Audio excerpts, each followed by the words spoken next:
Ni hao, 我的朋友们. That's Mandarin for hello, my friends. Today, I want to share a news story from a few years ago that I rewatched recently, and I think it's still quite funny. Okay, here we go. On June 17th, Xian TV's Xian Up Close program broadcasted a piece of local news. At first, the anchor person claimed that an old Xian farmer was digging a well in his hometown, and when the well reached close to 100 meters in depth, a strange plant was uncovered and dug out. The correspondent on camera said the villagers told her they had dug out a fleshy plant-like object, and the nearly 80-year-old elderly man also said he had never seen such a strange thing.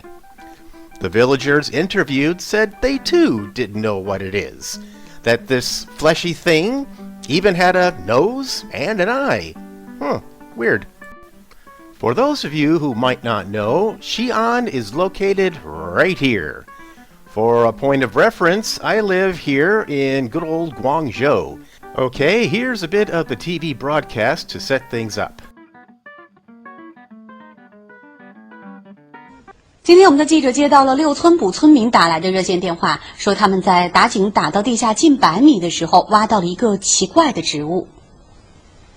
现在呢，我们就来到了位于六村堡的东鹤村，在我身后这里是聚集了有很多的村民，他们告诉我们说呢，前天下午他们在村子里面打井的时候呢，是发现了一个摸上去肉乎乎又像植物的东西。那么就连村子上了年纪的80多岁的老大爷也告诉我们说，他们也是从来没有见过类似于这样的东西。那么现在呢，我们就一起去上前看一看，到底这个东西究竟。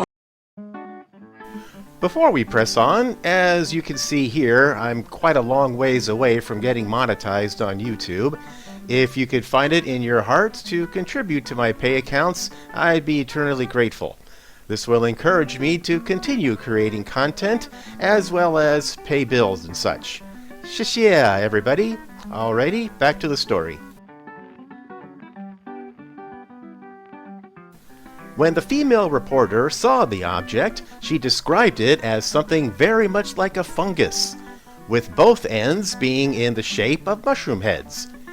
Then she picked it up, pinched it, prodded it over and over again, saying the top end of the mushroom head was a mouth, and the bottom end had a small hole. She even said it felt very smooth and slippery.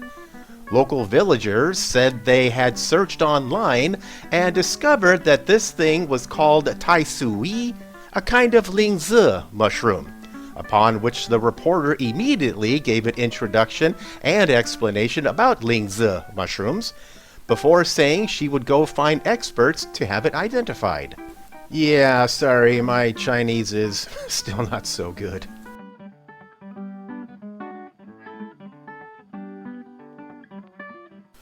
Here's a picture of the mushroom in question. I think you can tell where this story is going, but let's push forward all the same. Here we go with more of the TV broadcast.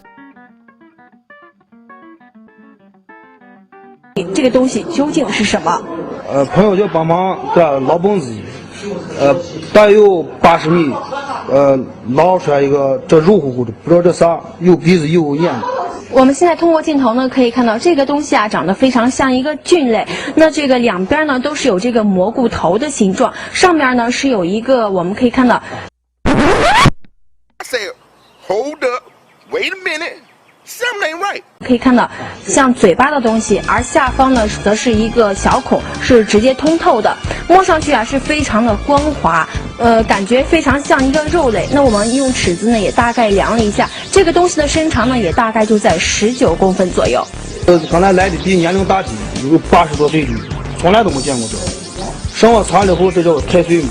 何先生告诉我们说，他在网上呢是查看了相关的信息，发现太岁这个东西呢，在民间呢是俗称肉灵芝，而我们呢也是在网上呢也是查阅了相关的信息，发现这个肉灵芝呢之前在我国的多个城市呢是已经被发现过，而同时呢这个东西呢比较适合在我们陕西的秦岭山脉是成长的，由于它这个生长的环境特殊，一般呢都是深埋在底下，那么很难呢被人们发现的。而同时呢，我们了解到这个肉灵芝呢，在网上呢也是有很多的说法。有人传说啊，秦始皇当时啊要寻找这个长生不老的药，发现这个肉灵芝呢就是这个药材的其中之一。还有人说啊，李时珍在《本草纲目》记载药类当中啊，这个肉灵芝呢也是其中的之一。贺先生表示呢，今天是周末，他先暂时的将这个摸上去肉乎乎又像植物东西啊搁置到家里，明天呢会和我们的记者一起去寻找这个植物学家，来对这个东西呢做出一个科学的鉴定。那么也希望大家能够在明天的同一时间继续收看我们的西安零距离。零距离记者段清言凤。I couldn't find any follow-up reports, so I don't know if the villagers ever learned what it actually is, if they cooked it up for dinner, no idea. The program team apologizes that the reporter is too young to understand worldly affairs. For this, Xian TV's Xian Up Close program team made an apology to all netizens on their official Weibo microblog, claiming that the female reporter was too young and was ignorant of worldly affairs. So they were very sorry for any discomfort and misguidance they caused for viewers, and hoped that people could forgive them this time for their oversight. Xian Up Close wrote an open letter to all netizens and viewers. Dear folks, last night a segment of our news was widely laughed at and ridiculed. I wonder why. This incident has gotten wide attention, been widely forwarded and commented on.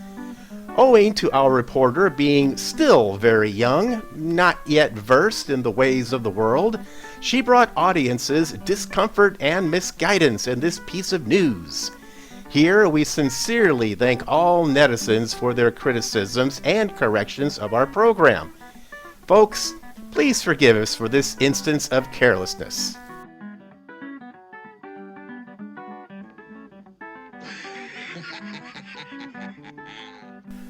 Thanks for watching, folks. I hope you found this story interesting and funny at the same time.